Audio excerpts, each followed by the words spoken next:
오늘 마태복음 12장 14절부터 21절까지 말씀을 통해서 그의 이름을 바라리라 라는 제목으로 은혜를 나누고자 합니다. 우리가 지난 시간 이제 예수님과 그리고 그 예수님과 함께 했던 제자들을 어떻게 하든지 율법으로 이렇게 고발하고 죽이고자 하는 바리새인들의 모습들을 우리가 이렇게 살펴보면서 이게 복음이 증거될 때 바로 얼마나 방해하고 있는가 하는 내용들을 우리가 계속해서 이렇게 말씀을 통해서 살펴볼 수가 있습니다. 자, 먼저 9장 마태복음 9장 1절부터 내용을 통해서 보면은 예수님께서 본격적으로 이제 하나님의 나라의 천국 복음을 증거하게 되어지죠. 자, 그랬을 때 예수님께서 이제 복음을 증거하실 그때 지금 반응은 어떤 내용인가? 이 내용을 통해서 이렇게 살펴보면은 신성모독하는 자다 이렇게 말씀할 만큼 예수님이 전하시는 이 말씀에 반기를 든 장면이 마태복음 9장 1절부터 자 하반절까지 이 내용이 소개가 되고 있습니다. 자, 그런데 조금 더 나가서 마태복음 9장 34절 한번 보시죠. 마태복음 9장 34절 바리새인들이 이르되 그가 귀신의 왕을 빙자해서 귀신을 쫓아낸다. 그러면 결국 예수님을 누구 취급하고 있는 겁니까? 귀신 들린 자 취급을 하고 있어요. 그러니까 예수님께서 복음을 전할 때 그 복음을 전한 그 메시지가 그들과 맞지 않다는 거죠. 그래서 신성모독한 자다. 그리고 귀신 들린 자다. 지금 이렇게 말씀할 뿐만 아니라 오늘 마태복음 12장 14절 본문 내용을 통해서 보면은 바리새인들이 나가서 어떻게 하여 예수를 뭐 할꼬? 그렇습니다. 죽일꼬 하고 지금 의논하고 있습니다. 그러니까 점점 지금 복음이 증거되는 그곳에 복음을 받아들이지 못하고 오히려 예수님을 죽이려고 모의를 하고 있는 바리새인들의 모습을 보게 됩니다. 근데 이 내용은 누가복음 6장 11절 내용을 통해서 살펴보면은 단순하게 바리새인들만 예수님을 죽이려고 의논했다 그렇지 않아요. 누가복음 6장 이 내용을 통해서 보면은 헤롯 땅과 함께 합세해서 예수님을 죽이려고 바로 모의하고 있는 그런 내용들을 보게 됩니다. 바리새인들은 여러분 잘 알겠지만 이제 바리새인이라는 그 뜻이 구별된 자입니다. 그러니까 우리는 최소한 하나님의 말씀을 이렇게 믿고 또 그 믿는 대로 삶을 사는 그런 방식이 보통 사람과 다르다, 구별된다 라는 그런 측면에서 바리새인 그러거든요. 그러니까 바리새인들의 그 말씀에 대한 열정이야말로 말로 다 표현할 수가 없습니다. 우리가 잘 알겠지만 이 레위인들 이들은 이미 하나님께 바쳐진 자 아니에요? 구별된 자들 아니에요? 그러니까 그들은 원래 이 혈통적으로다가 하나님 앞에 바쳐진 그런 존재입니다. 그런데 반면 바쳐질 이유가 없는 일반 다른 지파 사람들이 철저하게 나는 하나님 앞에 바쳐진 자로서의 삶을 산다? 이거 사실은 쉬운 일이 아니란 말이죠. 그래서 바리새인들처럼 지금 하나님의 말씀을 이제 지키는 데 있어서 목숨을 거는 자들, 이런 자들이 지금 사실은 바리새인들 이런 내용인데 그들이 아무리 말씀대로 살라고 한다 할지라도 사람을 죽일 수 있는 권한이 그들에게는 없어요. 자, 그래서 바리새인들이 그때 당시 굉장히 경멸한 자들이 누구냐? 시대의 그런 어떤 조류에 따라서 이제 이런 로마의 권력에 계속 빗대어 사는 이런 어떤 자들 되게 싫어했거든요. 그게 바로 대표적인 자들이 누굽니까? 헤롯 땅이에요. 정치에 아주 그냥 민감한 그런 어떤 자들이죠. 그러니까 바리새인과 헤롯 땅은 서로 하나 될 수가 없는데도 불구하고 이제 예수님을 자기 힘으로 죽일 수가 없으니까 누구하고 연합을 해요? 바리새인이 헤롯 땅과 지금 연합해서 예수님을 죽이려고 하는 그런 내용이 누가복음 6장 11절 내용을 통해서 우리가 살펴볼 수가 있습니다. 그러면은 사실 따지고 보면은 왜 예수님을 죽이려고 이들은 그렇게 몸부림을 쳤을까? 지금까지 모든 찬사를 누가 받았느냐면은 바리새인들이 받았어요. 그래서 어떻게 저렇게 말씀대로 살려고 몸부림을 칠까? 그런데 갑자기 예수님이 이렇게 나타나서 그들은 능력이 나타나지 않는데 예수님은 뭐예요? 능력이 나타나요. 그러니까 많은 인기가 자기들에게 왔던 인기가 이제는 예수님에게로 넘어가는 그런 어떤 장면이기 때문에 이제 예수님을 죽이지 않으려고는 견딜 수가 없는 마음이 사실 그 배경에 깔려져 있는 것을 볼 수가 있어요.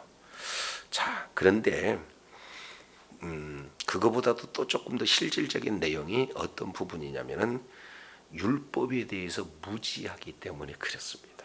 그들은 하나님의 말씀 그러면은 달달달달 암송을 하고 있는 자고 하나님의 말씀 그러면은 그 숫자를 셀 만큼 탁월한 자인데 하나님의 말씀에 무지하다라고 이렇게 말을 할 수밖에 없는 그런 내용은 왜 그렇습니까? 그 오실이라고 하는 그런 메시아에 대한 편견이 있어요. 그러니까 하나님께서 말씀하시는 그 말씀을 그대로 받아들이지를 못하고 그들이 요구하고 그들이 기대한 메시아를 기다렸는데 따지고 보니까 어떻게 되는 겁니까? 하는 모든 정황은 메시아인 것 같은데 그들이 생각했던 그들이 기대하는 메시아 상과는 뭐예요? 조금 차이가 있다는 거죠. 자, 그래서 메시아가 아닌데 메시아 노릇을 했다. 그러니 예수님을 뭐 하고자 하는 거예요? 지금 죽이고자 하는 겁니다. 그러니까 전체적으로는 율법을 잘 아는 것 같으나 율법을 모르고 그러다 보니까 오히려 자기의 의가 드러나서 예수님을 시기하게 되어지고 그 결과 메시아에 대한 잘못된 그런 편견을 통해서 예수님을 죽이고자 했던 바리새인 그리고 헤롯 땅의 그런 모의를 이렇게 살펴볼 수가 있습니다. 자, 그랬을 때 예수님께서는 어떤 일을 하셨어요? 자, 15절 보실까요? 예수께서 아시고 그 다음에 거기를 뭐 하시니? 떠나가시니 지금 이렇게 말씀을 하고 있습니다. 그러니까 여기서 내용을 통해서 보면은 자칫하면은 예수님께서 참 무책임하시다. 그리고 예수님께서는 상당히 비겁하시다. 왜? 죽이려고 달려드니까 겁이 나가지고 지금 예수님은 도망가지 않느냐 이렇게 사람들은 호도하고 오해하고 왜곡하고 있는 그런 어떤 모습들을 볼 수가 있거든요. 그런데 예수님이 겁이 많아서 내지는 비겁해서 예수님이 도망친 건 아니거든요. 자, 이것은 이제 왜 여러분 잘 아시겠지만은 예수님께서 이 땅에 오신 것도 예수님이 그대로 스스로 오신 거예요? 때가 참에 오셨어요. 그리고 이 시작 자체, 사역의 시작도 때가 참에 사역을 시작을 하고 계시고 그리고 이제는 예수님과 가나 혼인잔치의 내용을 통해서도 살펴보면은 어머니여 내 때가 아직 이르지 아니하였다. 철저하게 하나님의 때에 지금 순응하고 계시는 예수님의 사역을 우리가 살펴볼 수 있죠. 자, 그런 의미에서 지금 본다면은 예수님께서 죽으시는 것도 예수님이 그냥 죽으세요? 예수님이 죽으셔야 할 때에 맞추셔서 죽어야 돼요. 그런데 지금 미리 죽이려고 달려드니까 어떻게 되는 거예요? 피한 거예요. 그러니까 그들이 죽인다고 죽일 수 있는 그런 내용은 아닌데, 그럼에도 불구하고 우리 주님께서는 복음이 이제 복음되어지도록, 하나님의 말씀이 성취되어지도록 그 자리를 지금 떠나가고 계시는 것을 볼 수가 있습니다. 근데 그 죽이려고 하는 의도를 뒤에 보면은 15절 중반절에 사람들이 뭐한지라 많이 따르는지라. 그렇지 않습니까? 예수님이 증거하신 그런 말씀에는 능력이 있어요. 예수님이 말씀하시면 그대로 성취가 되어집니다. 생명이 있어요. 그렇기 때문에 수많은 무리들이 예수님 주변에 몰려듭니다. 자, 근데 안타까운 것이 있죠. 15절 하반절 내용을 통해서 보니까 예수께서 그들의 병들을 다 뭐 하시고 고치시고, 결국 따르는 것은 예수가 그리스도다, 예수님만이 우리의 구세주다라는 사실을 믿고 따르면 얼마나 좋겠어요. 근데 수많은 사람들이 따르는 것은 왜 그래요? 그렇습니다. 병고침 때문에 그렇습니다. 이것이 바로 인산인해를 이루면서 예수님을 따랐던 수많은 무리가 한결같이 자기의 지금 질병을 이렇게 치유하는 이런 어떤 내용 때문에 많이 따르는 것을 이렇게 살펴볼 수가 있게 되어져요. 자, 이런 어떤 모습을 통해서 보면서 우리가 이제 한 가지 좀 생각해 볼 수 있는 내용은, 이적 신앙 가지고는요 구원이 없습니다. 그러니까 뭔가 이제 자기의 요구를 우리 주님께서 받아주시기 위해서 이 땅에 오신 게 아니에요. 이것은 하나의 수단에 불과하고 우리의 영혼 구원이 예수 그리스도의 바로 그 주된 사역인 줄로 깨달으시길 바랍니다. 그러니까 모든 복음의 그 핵심은 구원에 있다 그 말이죠.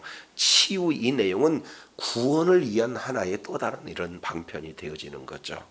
자, 그래서 지금 많은 사람들이 예수를 따르고, 그리고 예수님의 말씀이 선포될 때마다 이런 질병이 떠나가고 귀신이 울고 가고 문제가 해결되고 기적이 나타나는, 그러니까 엄청난 능력이 임함으로 말미암아 이제 바리새인들은 계속해서 죽이려고 애를 쓰고 있는 그런 어떤 모습들을 보게 됩니다. 자, 그럴 때 우리 잠깐 10장 보겠습니다. 10장 23절 예수님이 직접 하신 말씀이에요. 이 동네에서 너희를 박해하거든 저 동네로 뭐하라? 피하라.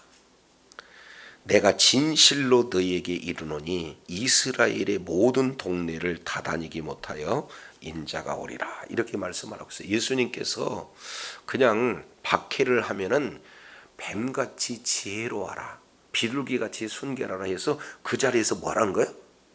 피해라는 거예요. 근데 피하지 않아서 사실은 죽임을 당하는 사람들이 얼마나 많이 있는지 몰라요. 그러니까 내 사명을 끝까지 감당하는 것 우리 주님이 원하신 줄로 믿습니다. 물론 주님을 위해서 순교를 하는 그런 사람도 이렇게 귀한 거예요. 그런데 사실은 순교할 수 있는 상황이 아니지도 불구하고 잡혀서 이렇게 순교의 자리에 가는 것, 이거 우리 주님께서 원하는 게 아니다 그 말이에요. 왜? 피하라고 우리 주님께서 말씀을 하고 있는 것을 보게 됩니다. 우리가 잘 알겠지만 이제 예수님 역시 마찬가지로 요한복음 7장 1절 그리고 요한복음 8장 59절 이 내용을 통해서 보면 예수님을 죽이려고 하는 그때 예수님께서는 뭐 하셔요? 그 자리를 피해서 다른 지역으로 이동하고 계시는 것을 볼 수가 있어요. 그러니까 예수님에게 주어진 뭐가 아직 이룰 때가 아니에요? 그렇습니다. 사명을 감당할 때가 아니기에. 그러니까 죽음보다도 더 중요한 것은 뭐예요? 사명을 감당하는 거예요. 그래서 예수님도 죽이려고 하는 그때 우리 주님께서는 그 자리를 피하고 계시는 것을 볼 수가 있습니다. 초대교회 한번 보실까요? 우리가 잘 알고 있는 사도행전 8장 1절 이 내용을 통해서 살펴보면은 예루살렘에 큰 박해가 일어납니다. 그 중에 이제는 스데반이 죽는 사건으로 인해서 사도들 외에는 예루살렘에서 뭐요? 사실은 한 사람도 남기지 않고 다 그 지역을 떠나가게 되어지는 것을 볼 수가 있어요. 우리가 믿음이 좋다라고 하는 사도 바울 역시 마찬가지로 사도행전 9장 24절 이 내용을 통해서 보면 밤에 뭐예요? 이 밧줄을 타고 몰래 지금 뭐 하고 있습니까? 도망하고 있는 것을 볼 수가 있어요. 왜? 두려워서? 아니에요. 여기는 뭐예요?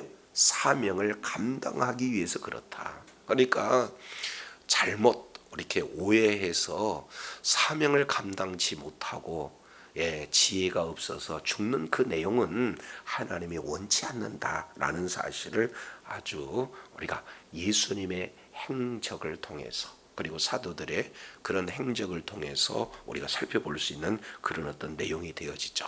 자, 하여튼 바리새인들은 계속해서 예수님을 죽이려고 했던 그 이유는 예수님 주변으로 수많은 사람들이 모여요.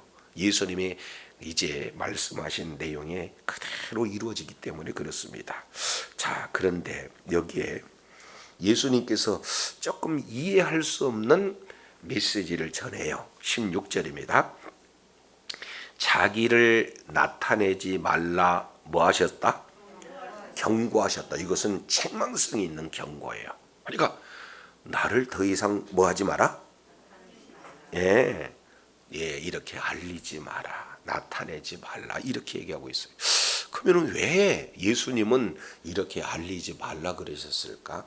여기는 여러 가지 이유가 이 속에 이렇게 함의가 되고 있습니다. 자, 마태복음 8장 우리 잠깐 한번 보시죠. 마태복음 8장 4절. 자, 나병 환자를 깨끗게 하신 이후에 예수님께서 4절에 뭐라고 삼가 아무에게도 뭐 하지 말라? 이르지 말고. 여기도 자기 자신을 드러내지 말라. 지금 이렇게 말씀을 하고 있는 거 아닙니까? 자, 한 군데 넘겨서 9장 30절도 한번 보시죠. 9장 30절 내용을 통해서 보니까 이제 29절에 이제는 앞을 보지 못한 두 소경을 치유하셨어요. 이것은 굉장한 그런 이적 아니겠습니까? 자, 그러놓고 난 다음에 9장 30절 그들의 눈이 밝아진지라 예수께서 엄히 경계하여 이르되 삼가 아무에게도 뭐 하지 말라? 알리지 말라. 아니, 예수님을 만나는 모든 자들은요 질병을 이렇게 치유함을 받습니다. 자, 그런데 예수님께서는 거듭하고 있는 내용은 뭐예요? 알리지 말라는 거예요. 그러면 오늘 또 자기를 나타내지 말라. 이렇게 지금 계속해서 거듭 당부하고 있는 내용은 왜 그럴까요?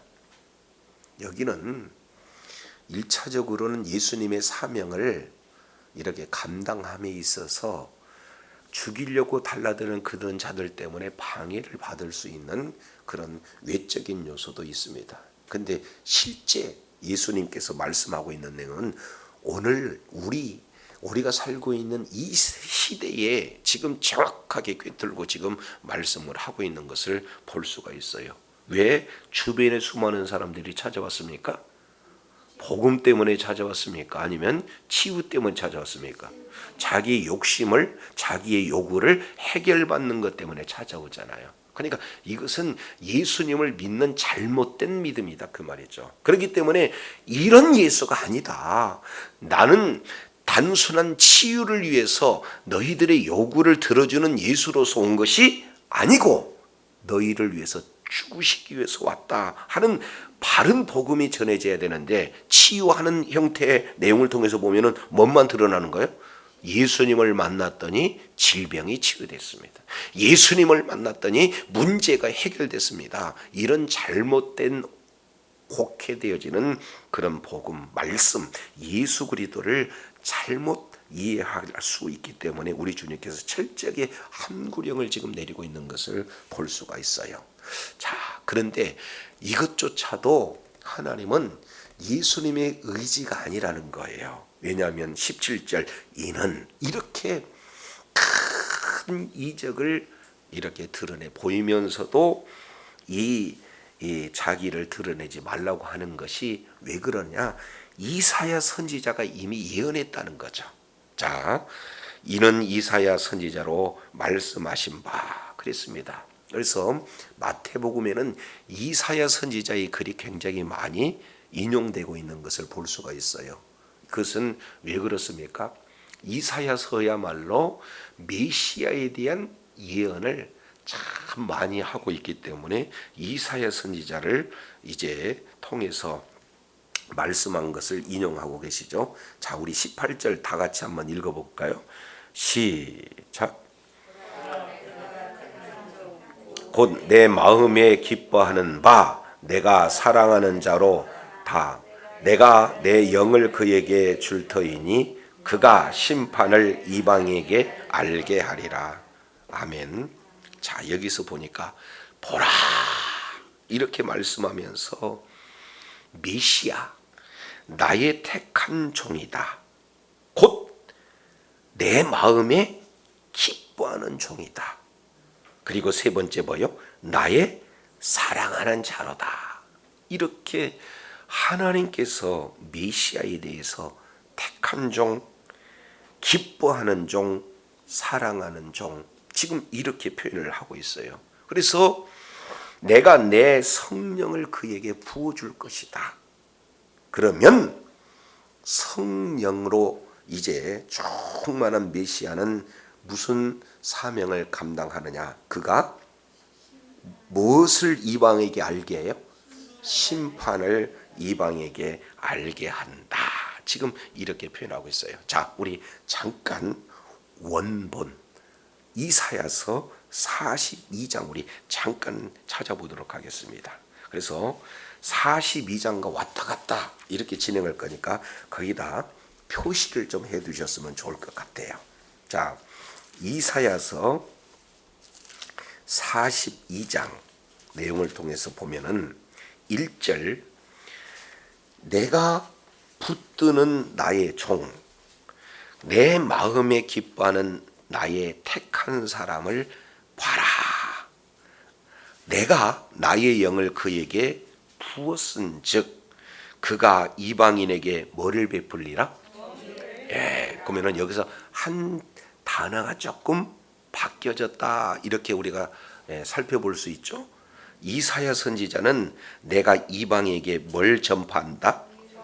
정의를 베푼다 이렇게 말씀을 하고 있는데 마태복음 12장에는 그 정의를 뭘로 바꿔요? 심판으로. 그러니까 정의와 심판은 사실은 같은 내용이에요. 한마디로 본다면 구원입니다. 예수님께서 임하실 그때에 예수 그리스도의 복음을 받아들인 자는 뭐 하는 겁니까? 구원을 받게 되어져요. 이것이 정의예요. 그리고 동시에 예수님이 전한 그 복음을 받아들이지 못하면 뭐가 되는 겁니까? 심판을 받아요. 그러니까 같은 날 똑같은 메시지를 받아들이냐 받아들이지 못하느냐에 따라서 두 가지 결과로 나타나요. 하나는 구원, 또 하나는 뭐예요? 심판. 이렇게 나타난다. 그러면 결국 예수님께서 이제는 사역을 감당하고자 할 때 복음이 증거되지는 그곳에 두 가지, 하나는 심판도 나타나고 또 뭐예요? 구원도 나타나게 되어진다라는 사실을 볼 수가 있습니다. 요거 놓쳐서는 안 돼요.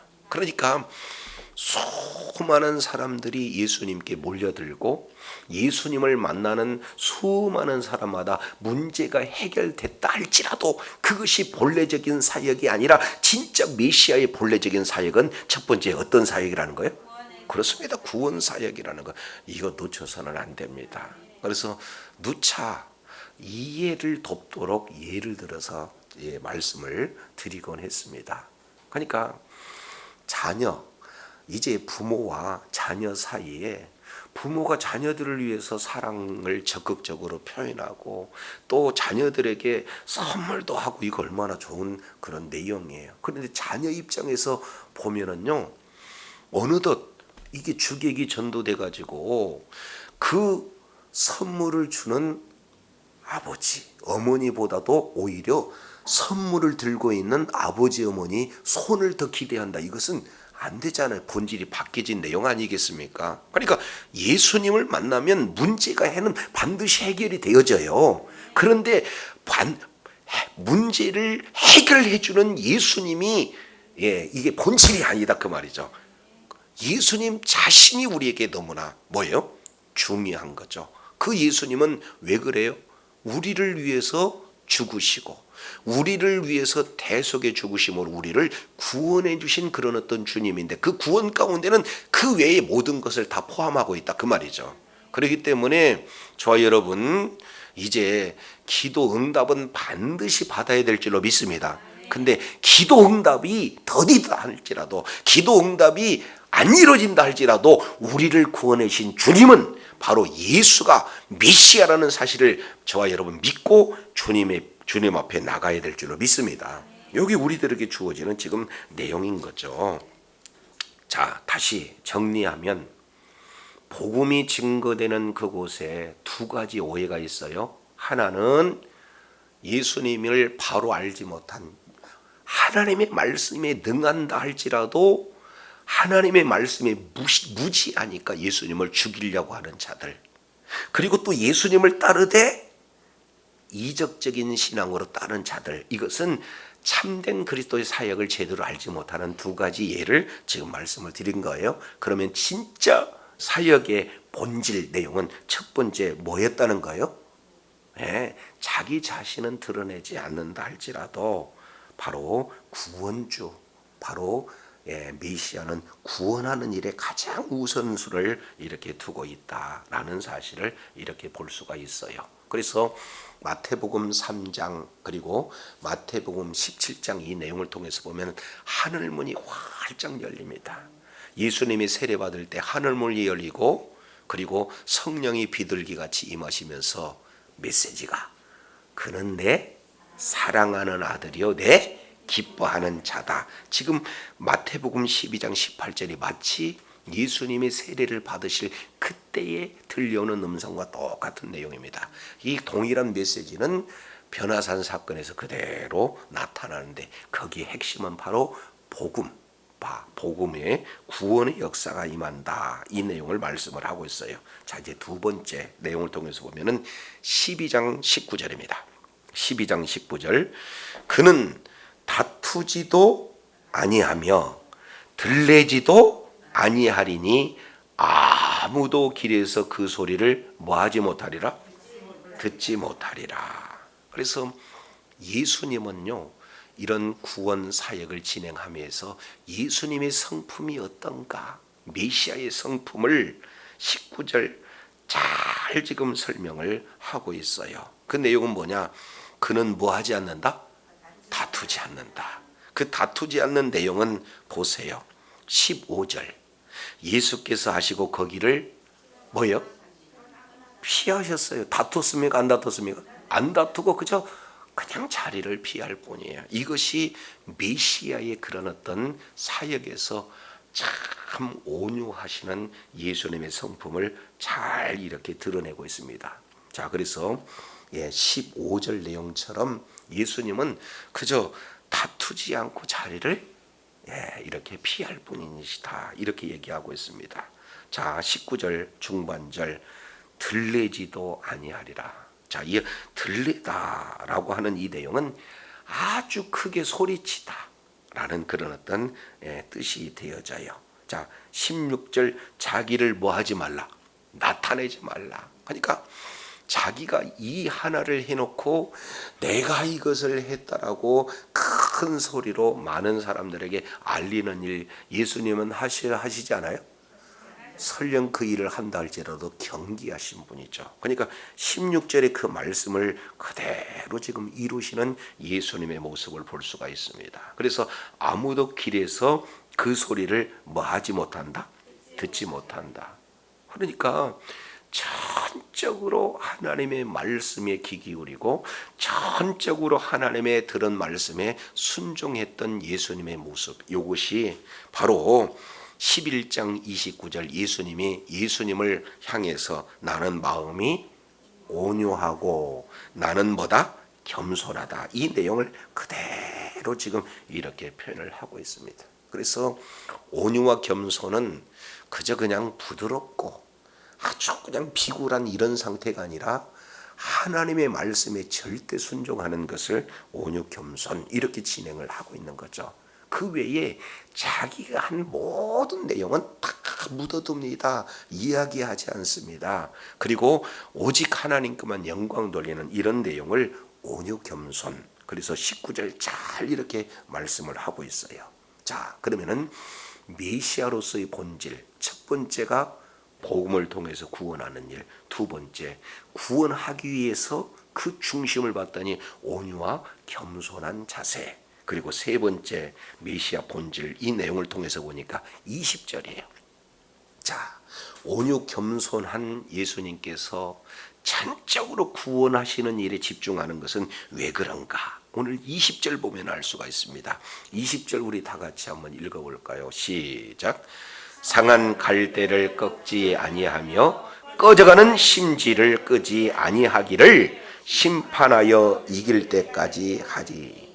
아멘. 여기서 통 내용을 보니까 첫 번째 상한 갈대, 그리고 또 두 번째는 꺼져가는 심지, 이렇게 표현을 하고 있습니다. 근데 사실은요, 제가 여러 주석 이렇게 또 이렇게 살펴본 내용을 보면은 이 절에 해석이 6개 이상 아주 다양한 해석이 나와요. 자, 그런데 사실 이 내용을 통해서 보면 크게 두 가지로 압축이 됩니다. 굉장히 해석이요, 이렇게 극단적으로 해석이 진행이 되는데 따지고 보면은 하나예요. 왜 그러냐면 여기에 상한 갈대를 뭐 하지 않고 꺾지 않고, 그러면 상한 갈대가 누군가? 이제 갈대, 그러면 갈대 여러분 잘 알고 있죠? 이런 강가에 물이 많은 그곳에 자라나는 그런 어떤 아주 식물, 갈대 잘 알고 있습니다. 근데 갈대가 썩어가게 되면 힘을 써요, 못 써요? 못 써요. 쓰지 못합니다. 그러면은 이거 상한 갈대 이제 가만히 놔두면은 어떻게 됩니까? 썩어져서 없어질 그런 어떤 내용이잖아요. 그러면은 그것을 똑 이렇게 끊어버려도 그걸 문제가 안 되는데, 메시아 사역 그 내용을 통해서 보면 꺼져가는 갈대를 꺾는다는 거, 꺾지 않는다는 거, 꺾지 않는다. 지금 이렇게 표현을 하고 있습니다. 자, 그러면은 이 상한 갈대가 도대체 누군가? 이 내용들을 학자마다 크게 두 가지 내용으로 이렇게 많은 내용이지만 종합해 보면 상한 갈대가 극을 달해요. 그러니까 상한 갈대는 뭐냐? 애굽을 향해서 선지자가 뭐라고 그래요? 애굽은 상한 갈대다. 너희가 어찌하여 상한 갈대와 같은 애굽을 의지하느냐. 지금 이렇게 말하기도 해요. 그거 틀린 얘기 아닙니다. 그런데 여기서 상한 갈대는 또 누구를 얘기하느냐? 죄인된 우리들의 모습을 그대로 보여주고 있어요. 그러니까 잘 내용을 보면 문맥 속에서 이것을 애굽이라고도 할 수도 있고 이것을 성도라도 할 수 있어. 다 괜찮습니다. 왜냐하면 문맥으로 보면은 이미 자 18절 하반절에 그가 심판을 이방에 알리려라. 뭘 알리려라? 심판을 알리려라. 그리고 마지막 20절 하반절 보니까 심판하여 이길 때까지 하리라. 그러면 심판과 심판이니까 이 대상은 누가 되는 겁니까? 이 상한 갈 때 꺼져가는 심지. 이 내용은 뭐예요? 일방 열방을 얘기할 수도 있죠. 왜 그래요? 복음에 대적하니까. 근데 반면 주님 앞으로 나오는 예수가 메시아다라고 하는 그런 자에게 나오게 되면은 그 심판 자리가 아니라 무슨 자리로 바뀌는 거예요? 구원 자리로. 그러니까 어떤 관점에 따라서 이 상한 갈대가 이제 예수 그리스도께 나오는 죄인된 우리들의 모습을 드러내기도 하고 또 이 복음을 대적하는 열방 세력들을 또 의미하기도 해요. 그러니까 문맥을 통해서 보면은 잘 알 수 있게 되어지는 겁니다. 자, 그러면은 상한 갈대라고 했을 때 상한 갈대는 문맥으로 본다면은 바로 성도들을 의미하고 있는 거예요. 저와 여러분의 모습입니다. 가만히 두잖아요. 그럼 어떻게 돼요? 썩어 문드러져서 결국에는 지옥에서 영원한 고통 받을 수밖에 없는 그런 어떤 존재예요. 자, 그럼에도 불구하고 이런 상한 갈대와 같은 저와 여러분을 위해서 십자가에서 죽으시고 그 흘리신 보혈로 저와 여러분의 모든 죄를 담당하셔서 이제는 어떻게 됩니까? 영원한 생명, 영생을 주신 분이 바로 메시아 예수 그리스도인 줄로 믿습니다. 동시에 꺼져가는 심지를 뭐하지 아니며 끄지 아니하며. 그러면은 자, 여기도 두 가지 내용이에요. 자, 꺼져가는 심지하고 그 앞에다가 뭐라고 표현하고 있습니까? 꺼져가는 심지라고 얘기하면서 풋노트 1번 그랬죠? 그 따라가서 보면 뭐라고 합니까? 연기가 나는 3대 이렇게 지금 표현을 하고 있어요. 우리 잠깐 이사야서 7장 한번 보시겠습니다. 이사야서 7장 4절 그에게 이르기를 너는 삼가하며 조용하라. 아람과 아람 왕 르심과 르말리아의 아들이 심히 노할지라도 연기나는 두 부지깽이 그루터기에 뭐하다? 불과하다. 그러니까 사실은 연기나는 부지깽이 그루터기 이렇게 지금 표현하고 있습니다. 이 내용을 그대로 표현을 하고 있는 거예요. 그러니까 꺼져가는 심지는 다른 말로 연기나는 3대 요걸로 바꿔서 해석해도 된다. 지금 이렇게 말씀을 하고 있습니다. 그러니까 결국에 이제는 어떻게든지 사람이 의지할 대상은 하나님이어야 되지 주변의 열강이 아니다 그 말이죠. 의지하는 그 열강은 너희가 의지하고자 하나 그런 도움이 전혀 안 되는 연기나는 부지등이고 그루터기에 불과하다. 지금 이렇게 표현을 하고 있어요. 그러니까 그들 역시 마찬가지로 뭘 받을 존재예요? 심판받을 존재예요. 그러나 우리가 꺼져가는 심지와 같은 존재다 할지라도 주님 앞에 나가면은 우리 주님은 끄신다 끄시지 않는다? 끄시지 않는다. 아마 최소한 40 이상 이 내용을 통해서 보면은 꺼져가는 심지에 대해서 무슨 이야기를 하는지를 다 알 거예요. 그잖아요. 예전에 전기가 들어오기 전에 호롱불이 있었잖아요. 그럼 어떻게 됩니까? 이제 지름에다가 심지를 이렇게 진행해서 마지막에 기름이 없게 되면 뭐합니까? 마지막에 불꽃이 흔들흔들하다가 뭐예요? 나중에는 꺼져서 뭐만 나요? 막 연기만 이렇게 위로 나오는 그런 어떤 모습을 이렇게 볼 수가 있습니다. 지금 오늘 내용 보니까 꺼져가는 심지 그러니까 지금 떨리고 조금 있으면 뭐 하는 거예요? 지금 꺼질 수밖에 없는 그런 어떤 상황이에요. 난 가만히 두게 되면 꺼질 수밖에 없는 거죠. 그래서 오늘 예수님께서는 두 가지로 이렇게 묘사합니다. 첫 번째 내용은 상한 갈대와 같은 사람, 그리고 꺼져가는 심지와 같은 우리, 이 내용을 우리 주님께서는 뭐라고 말씀을 하고 있어요? 이제 우리를 구원해 주시는 그런 어떤 내용을 어느 때까지냐? 심판하여 이길 때까지 우리 주님께서 지금 진행하시는데 21절 한번 볼까요? 시작. 그의 이름을 바라리라 함을 이루라. 그러니까 예수님의 이제 본질 사역, 이 내용은 첫 번째 내용을 보면은 구원하는 일, 그리고 두 번째 아주 겸손하고 온유한 그런 어떤 자세, 세 번째는 우리 주님께서 하시는 그런 내용은 소망 없는 절망 가운데 있는 그런 자들을 구원해서 어떻게 해요? 영원한 생명을 우리 하나님께서 이제 이렇게 허락하시는 그런 어떤 내용이기에, 자, 이런 내용은 이스라엘 사람들만 이 모든 메시아의 사역을 이렇게 소망하고 있지 않다는 거죠. 왜 그렇습니까? 그 일은 21절 내용을 보니까 또한 이방인들이 그 이름을 뭐하리라? 이걸 앙모하다, 바라다, 소망하다라는 그런 어떤 뜻이에요. 그러니까 이 구원은 유대인에게만 구원이 있는 게 아니고 또 이방인에만 구원이 있는 게 아니라 뭐예요? 그리스도 안에서는 유대인이나 이방인이나 차별 없이 구원이 그대로 이루어지게 되는 줄로 믿습니다. 자, 이제 마지막 이사야서 다시 한번 우리 찾아보겠습니다. 이사야서 이제 표기를 해놨으니까 이사야서 42장 어디를 보시냐면은 4절, 그는 쇠하지 아니하며 낙담하지 아니하고 세상의 공의가 세우시기를 섬들이 그 교훈을 뭐한다?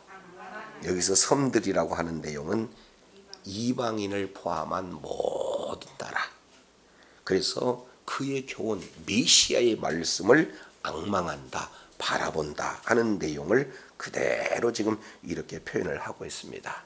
그래서 메시아의 그런 어떤 사역의 오해 두 가지, 그리고 메시아 사역의 본질 세 가지, 그리고 이제 구원의 대상 이방인까지 포함하는 이런 내용을 오늘 본문을 통해서 우리가 살펴볼 수가 있어요. 복음이 증거되는 그곳에 때로는요 신성모독이다, 때로는 귀신 들렸다 해서 예수님을 죽이려고 하는 반응을 드러내는 대적자가 나타납니다. 그리고 또 예수님은 따르되 본질을 놓치고 이제는 하나의 기적신앙으로서 문제 해결만을 가지고 따르는 또 좀 잘못된 그런 신앙을 가지는 그런 어떤 내용이 있어요. 근데 우리 주님께서는 이런 부분에 굉장히 경계를 하시면서 메시아 사역의 본질 세 가지를 지금 말씀을 하고 있는 것을 보게 되어져요. 메시아는 한날에 구원과 심판이 이루어진다라는 사실을 말씀을 하고 있고, 그 중심이 어떤 내용입니까? 바로 하나님의 말씀이라면 그대로 순종하는 온유 겸손한 그런 어떤 사역을 말씀을 하시면서, 세 번째는 뭐합니까? 긍휼의 마음. 예수님은요 견딜 수가 없어요. 꺼져가는 이제 심지 상한 갈대 거저 놓지 않습니다. 그래서 꺼져가는 심지와 그리고 상한 갈대 같은 우리를 긍휼히 여기시고 하나님의 말씀대로 우리를 이제 구원하시기에 십자가에서 피 흘려 죽으실 뿐만 아니라 예수 그리스도를 믿는 믿음을 가진 모든 이방인이든 헬라인이든 다 구원해 주신 이 사역의 말로 메시아의 본질적인 사역임을 오늘 또 말씀을 통해서 이루는데, 마지막 핵심은 17절과 21절 마지막 이사야로 하신 말씀을 뭐한다? 이룬다. 이 모든 본질은 말씀을 근거해서 말씀을 성취하는 사역이 바로 메시아 사역임을 분명히 하고 있습니다. 저도 여러분도 끝날까지 말씀을 믿고 그 말씀에 그대로 순종한 사명을 감당하되